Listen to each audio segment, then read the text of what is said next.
Our house sat at the end of a cul-de-sac that collected leaves and lost balls. For years, I kept the porch light on, not for burglars, but for hope. When my daughter ran away at 17, it burned every ball. Night like a prayer I didn't know the words for. Neighbors called it sweet. My therapist called it ritualized waiting. Both were true. She left after a fight about a boy with more tattoos than plans. Weeks turned to months. She sent texts at first, "I'm fine. Stop calling," then nothing. The Pritt house learned new quiets. I rearranged furniture, alphabetized spices, but the porch light stayed on. I sometimes imagined her walking past it in the dark, thinking I'd given up, and wondered if hope could reach that far. 2 years later, on a Tuesday, the doorbell rang at 3:07 p.m.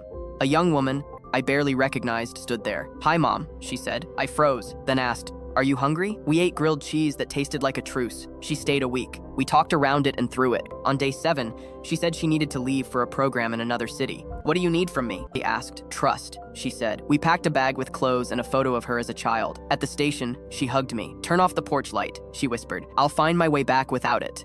That night, I did. The dark arrived like a neighbor with cookies present and unafraid. I wrote her letters I never sent, cooked favorite meals, replaced the missing poster with her graduation photo. 3 months later, she called, "I'm 2 cities over. Can I come by tomorrow?" I said yes. Porch light off. Door open. She arrived with wet hair, clean eyes, and left a note. "Thank you for letting me come and go like weather. I'm getting steadier." I still turn the light on sometimes for groceries, for guests, but most nights, I let the dark do its job. I've noticed how much you can hear in its quiet. The creak of the stairs, the wind brushing the trees, the small rhythm of your own breathing. Last week, she stood on the porch at dusk. "I like it without the light," she said. "You can see the stars." I squeezed her hand. "I know," she said. "Thank you for turning it off for me too." Sometimes I walk the cul-de-sac at night, imagining the light off, imagining her life, stretching toward new horizons. I think about all the ways we learn to wait, to trust, to let go. And I realize hope isn't just a bulb. It's the quiet conviction that the people we love can navigate the dark and return on their own terms. I've started leaving little lights on in unexpected places.